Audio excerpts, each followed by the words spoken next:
All right, ladies and gentlemen, there is no path to 1.5 degrees without a green Africa. And there is no green Africa without green mobility. Right now in Africa, there are about 30 million taxi motorcycles operating to carry passengers from B to B. They spend a total of $30 billion a year on fuel. And that fuel puts out 80 million tons of CO2 a year. So we are a battery swapping and motorcycle company based in Kigali, in Rwanda, and in Kenya. And today I'm going to share with you how our startup has sparked a mass market shift to electric mobility. So we solve the four key problems that are blocking this vast motorcycle market. In fact, part of the 100 to 150cc category, the largest motorcycle market in the world, especially by fuel consumption. So we've unblocked these four blockers. Upfront cost, we do battery swaps, we solve range anxiety and charging time by having a network of battery swap stations that provide a battery swap in just 2 minutes and are comprehensive across the whole city.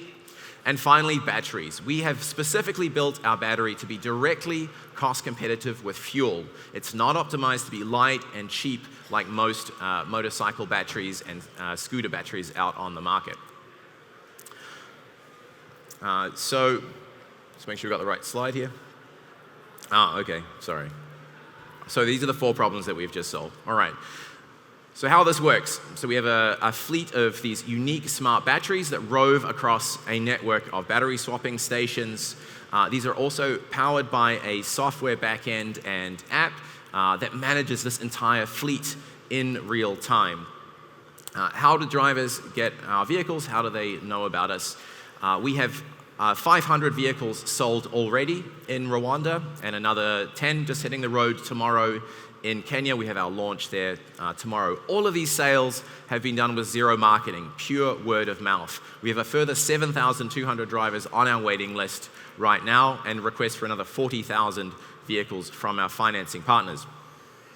Vehicle acquisition, so the sticker price is just $1,700, but most drivers do need financing, so they take out 18-month loans from a growing list of finance partners both in Kenya and in Rwanda.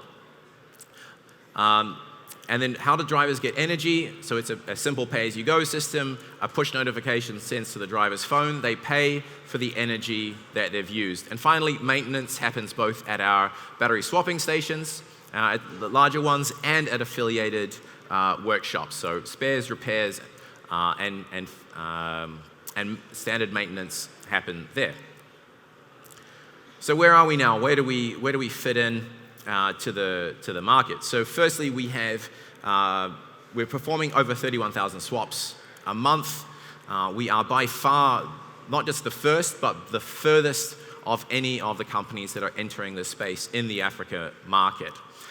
We have a road-tested, proven battery with a service interval of 90,000 kilometers. That means a driver will only have one issue where they need to call the van to come and give them a fresh battery every 90,000 kilometers, far outperforming any petrol motorcycle and certainly any of the up-and-coming competition that is still at prototype stage. And finally, we do build the batteries and motorcycles and assemble them ourselves in Rwanda.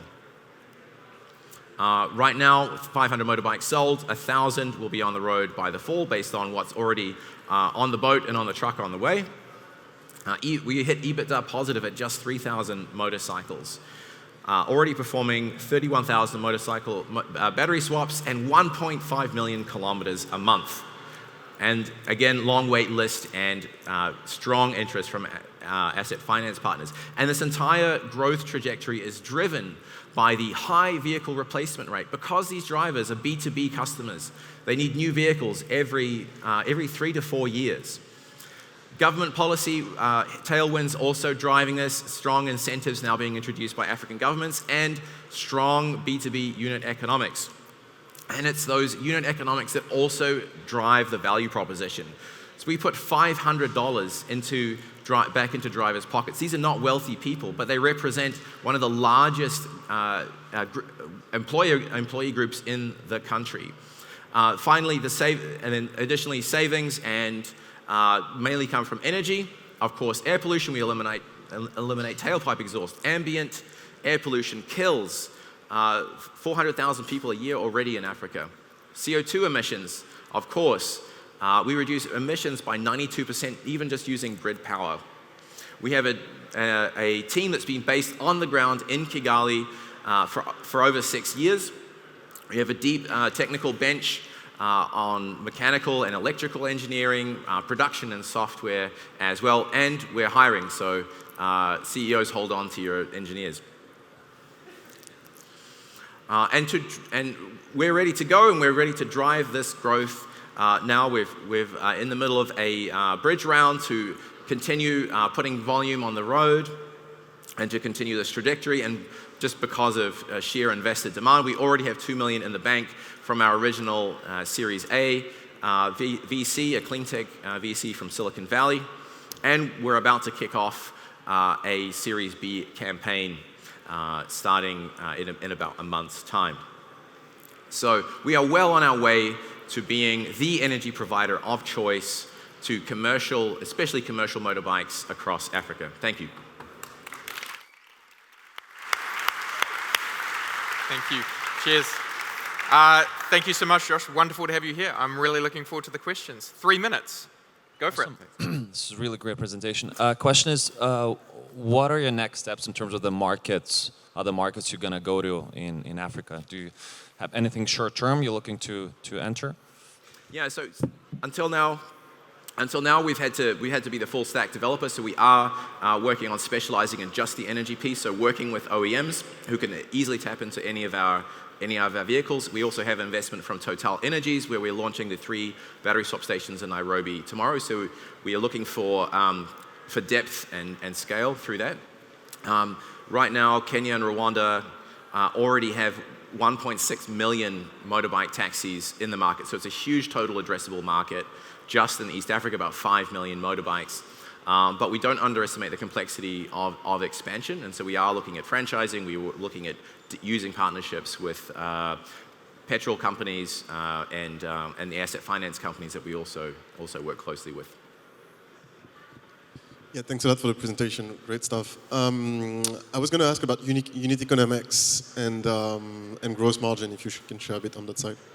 Yeah, so gross margin on the motorbikes isn't bad. It's about 25%, but really the margins are much stronger on the energy piece.